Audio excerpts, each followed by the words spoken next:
আসসালামাইকুম বন্ধুরা, স্বাগত জানাই আমাদের কৃষি কালচার দেখতে। দর্শক, বেলা গড়িয়েছে অনেক, 10টা সুই সুই।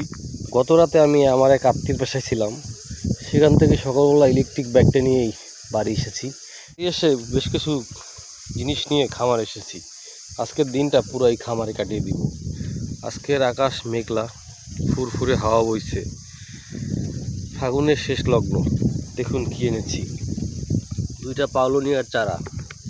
এই চারাগুলো আমি নিজেই বানিয়েছিলাম।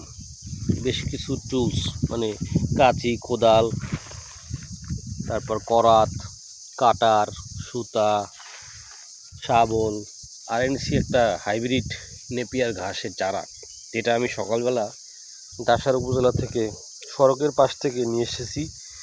সেটা একটি সরকারি সড়ক ছিল, তার দুধারে এই ঘাসের চারা দেখে আমি আমার লোভ সামলাতে পারি নাই। দুঃখিত, কারো অনুমতি ছাড়াই আমি চারাটি নিয়ে এসেছি। যেহেতু সরকারি রাস্তা, আমি সরকারি লোক, তো সমস্যা নেই। আমার তো উদ্দেশ্য মহৎ, এই চারা বানিয়ে সবাইকে দিব, তাই আমি তুলে নিয়ে এসেছি। প্রথমে আমি আমার খাবারের কোনায় চারাটা লাগাবো। চলেন চারাটা লাগাই আপনাদের দেখাই। চারা লাগানোর জন্য প্রথমে আমি এখানে একটা বিশাল সাইজের গর্ত করব, তারপর এখানেই লাগাবো। গর্ত করা শেষ, 4 থেকে 5 ইঞ্চি পরিমাণ গর্ত করছি। এখন এই গাছের চারাটা এখানে বসিয়ে দিব। এটা একটা সোপের মতো, বাঁশ ঝাড় যেমন হয়, আখ ঝাড় যেমন হয়, তেমন একটা ঝাড়। টান দেওয়ার সঙ্গে সঙ্গে এটা একদম চলে আসছে।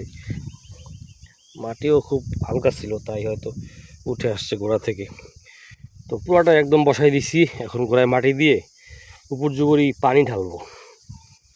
তো আল্লাহ যদি বাঁচায়, বাঁচানোর মালিক তো আল্লাহই। দেখি চেষ্টা করে এই ঘাস ঝাড়টা বাঁচাইতে পারি। আলহামদুলিল্লাহ, ঘাসের চারাটা লাগানো শেষ।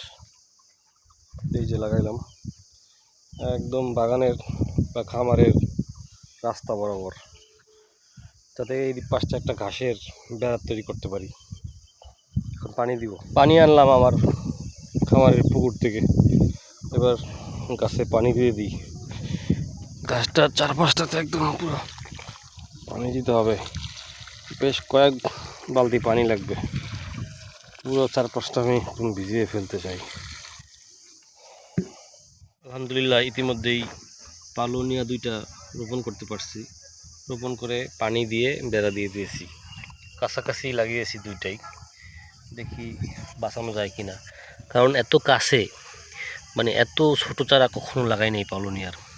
এই প্রথম পালোনিয়ার সবচেয়ে ছোট চারা লাগালাম।